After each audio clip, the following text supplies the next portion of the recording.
Salut tout le monde, c'est Gwen, bienvenue dans cette nouvelle vidéo, j'espère que vous vous portez bien et que vous passez une bonne semaine.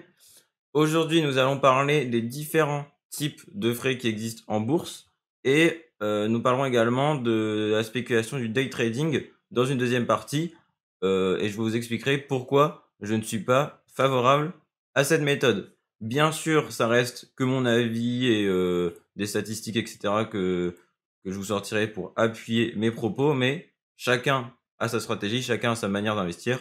Vous faites comme vous voulez. Juste avant que la vidéo commence, je vous mettrai dans la description 3 liens. Un lien avec un article de blog qui parle des 4 brokers que j'ai comparés. Un lien avec le meilleur compte titre et un lien avec le meilleur PEA. Les deux derniers liens qui comparent les comptes titres et les PEA, c'est sur un autre blog que je les ai pris qui s'appelle Avenue des investisseurs.fr et je trouve que c'est très bien fait, c'est très bien foutu et je m'en suis moi-même inspiré pour ouvrir un PEA PME. Pour la route, une petite citation de Benjamin Franklin que j'aime beaucoup qui dit « Méfiez-vous des petites dépenses car une petite fuite peut faire sombrer un grand navire ». Et du coup, j'aime bien cette citation parce que pour la vidéo, ce sera très utile pour les frais. Vraiment, en fait, je vous conseille d'avoir les frais les plus bas possibles. Bon, ça peut sembler logique comme conseil, mais en fait, si vous passez des ordres régulièrement et sur le long terme, ça peut vraiment avoir un impact énorme. Pour commencer, avec les différents frais en bourse, le premier frais qui sont les plus connus, c'est les frais de courtage. Donc en fait, vous avez deux types de frais de courtage, les frais proportionnels, donc qui sont exprimés en pourcentage, et les frais forfaitaires, qui sont exprimés en somme en euros bruts. Et en fait, quand les frais sont proportionnels, ça va rien changer en fonction du montant que vous passez. Si vous passez un ordre de 100 euros ou de 200 euros et que le frais proportionnel est de 1%, eh ben, ce sera toujours la même proportion. Donc ça, c'est assez logique. Et finalement, en fait, c'est ce qui est le mieux. Donc les frais proportionnels, je galère à dire ce mot, eh ben, ils sont beaucoup plus adaptés pour les petits ordres. Si par exemple, vous passez un ordre de 50 euros et que c'est toujours 1%, bah, ça vous fera 50 centimes. Donc ça reste correct. Par contre, si vous avez des frais forfaitaires, si vous passez un ordre de 500 euros et que vous avez donc 2 euros de frais forfaitaires, ça vous fera 0,4% de frais. Donc c'est vraiment pas mal.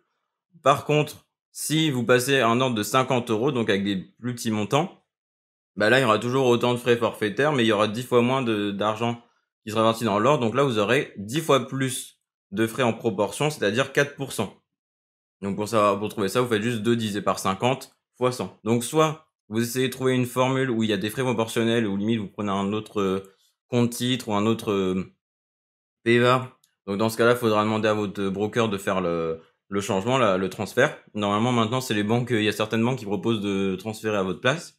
Ça vous coûtera quand même des frais, mais si sur le moment ça coûte un peu de frais et qu'après c'est rentable, et ben c'est tant mieux pour vous. Le mieux, ça reste quand même de mettre son PEA directement dans un broker qui facture pas trop de frais, ou sinon du coup, faut passer des frais moins régulièrement et avec des sommes de 100 euros, 200 euros, 300 euros par exemple, quitte à investir moins souvent. Alors ensuite, le deuxième type de frais, c'est les droits de garde. Maintenant, il y a beaucoup de brokers en ligne ou du coup de banques en ligne qui n'en facturent plus. Et ces droits de garde, en fait, à l'époque, donc avant quand les actions c'était titres papier, en fait, fallait les stocker dans les banques et du coup, c'était les droits de garde qui payaient le stockage en fait des actions en papier. Donc après, le nom est resté, mais bien sûr, maintenant, c'est plus en papier. Ces frais sont plafonnés par contre à 0,4% de toute la valeur du portefeuille, donc ça reste quand même des frais relativement faibles. Mais en fait, ils vont dépendre du nombre de lignes d'actions différentes que vous avez et du coup de la taille de votre portefeuille. Par contre, les droits de garde sont déductibles du revenu imposable. Donc on savait toujours ça de gagner pour payer un tout petit peu moins d'impôts. Et pour bénéficier de cette déduction, il faudra juste que vous demandez une attestation à votre intermédiaire financier. Et aussi, petite astuce, je vous mettrai aussi en haut à gauche une petite fiche sur actionnaire nominatif pur ou nominatif administré. Donc, quand vous êtes actionnaire nominatif pur, bah, vous ne payez pas de droits de garde parce que c'est la société dans laquelle vous investissez qui les paye pour vous. Donc là, c'est la seule exception, on va dire, pour ne pas payer de droits de garde, même si, comme je vous disais, maintenant, il y a plein de brokers qui n'en facturent plus. Ensuite, vous avez la TTF, donc c'est la taxe sur les transactions financières. Donc là, en fait, c'était une taxe qui avait été introduite assez récemment pour éviter qu'il y ait trop d'achats et de ventes sur les gros titres cotés en bourse pour éviter du coup que les cours soient trop volatiles et qu'ils soient un peu plus stables dans le temps. Pour dissuader un peu les investisseurs, ils ont rajouté cette taxe qui vaut 0,3% du montant sur une transaction financière et cette ETF s'applique pour les entreprises ayant leur siège social en France et dont leur capitalisation boursière supérieure à 1 milliard d'euros. Donc en fait, c'est vraiment pour les grosses sociétés françaises où ils ont instauré ça. Enfin, du coup, vous avez les frais pour le SRD, donc le service de règlement différé. Je vous mettrai aussi une fiche là-haut parce que j'avais déjà fait une vidéo sur le SRD. En fait, c'est cool, on commence à avoir plein de vidéos dans tous les sens. Donc maintenant, je peux vous référencer sur plein de trucs et ça fait en fait de plus en plus de contenu, de plus en plus de trucs que vous pouvez aller checker par vous-même au sein de la chaîne. Et juste, du coup, les frais du SRD sont souvent équivalents à 0,02% du montant de l'ordre par jour. Donc si c'est sur un mois de SRD que vous gardez votre position sur tout le mois, il va faire 0,02 fois 30. Donc en fait, ça fait 0,6% de frais par mois. Après, c'est une moyenne. Hein. Après, ça dépendra vraiment de votre intermédiaire financier et les frais qu'il facture pour le SRD. Alors maintenant, je vais vous exprimer mon avis sur la spéculation et investir sur le très court terme en faisant du day trading ou en faisant vraiment beaucoup d'ordres par jour ou par semaine en faisant des achats, ventes sur le très court terme.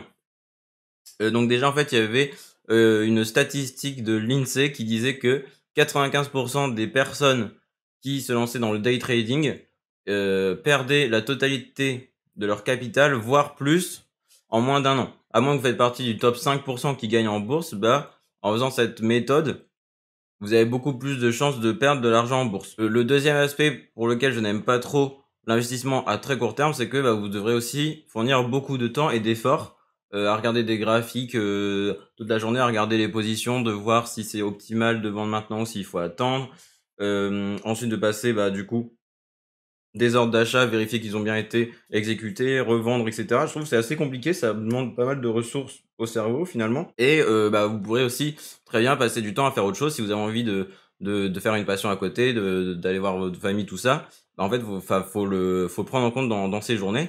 Et aussi, ça peut fatiguer rapidement, je trouve, parce que personnellement, ça m'est déjà arrivé de regarder des actions, d'analyser des actions pendant genre 1 heure 30, et au bout de 1 heure et demie, j'avais un peu la tête qui explosait et tout, j'ai besoin de faire autre chose parce que comme faut bien se concentrer sur les bilans comptables, tout ça, il y a plein d'indicateurs dans tous les sens. Et enfin, le dernier truc, c'est concernant les krachs boursiers. Alors là, c'est plus l'histoire qui parle, on va dire, mais par le passé, donc à chaque fois, je prends l'exemple de 1929 et de 2000. En fait, en 1929, la crise avait eu lieu parce qu'il y avait eu beaucoup de particuliers qui avaient misé sur des valeurs industrielles parce qu'un tel leur avait dit, etc., que c'était à la mode. Et au final, en fait, ça a été tellement surévalué qu'il y a eu un krach boursier à ce moment-là. Et les personnes ont vu leur investissement tomber, elles ont tout revendu. Et après, donc c'était pareil que dans les années 2000. En 2000, il y a eu la crise des sociétés Internet. Donc là, en fait, c'était des sociétés qui travaillaient sur Internet. Elles étaient valorisées des millions, voire parfois des milliards. Et elles vendaient